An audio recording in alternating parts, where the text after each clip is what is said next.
So hi, hello guys. So ito yung pinaglalaban dati ng mga kakamping na dapat naman talaga na magkaroon ng transparency sa paggamit ng budget at patungkol sa mga infrastructure. Romualdez Open BICAM launch infrastructure review na alam ko na magiging sampal sa mga DDS na salot ngayon.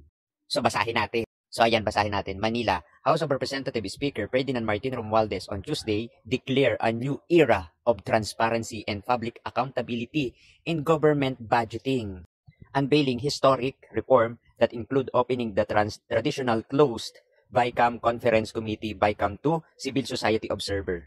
Well, pabor na pabor ako dito dahil talagang ganyan na kailangan mo talaga na liwanagin sa taong bayan kung papaano ang bawat proseso. At para na rin masampal sa katotohanan ang mga lintek na mga DDS yan, na pag naglabas ang administrasyon ng budget, sasabihin ninakaw. Samantalang yung kanila sinusuportahan, sahod ng sahod, wala akong ginagawa, sana all. At malinaw na malinaw ang pagnanakaw at maling paggamit ng mga budget, hindi nila nakikita. Ang nakikita nila dito, ito, binubutasan. Sa bagay, pag ang puno ay mabunga, pinupukol. Lalo na kung ang mga DDS, bungol.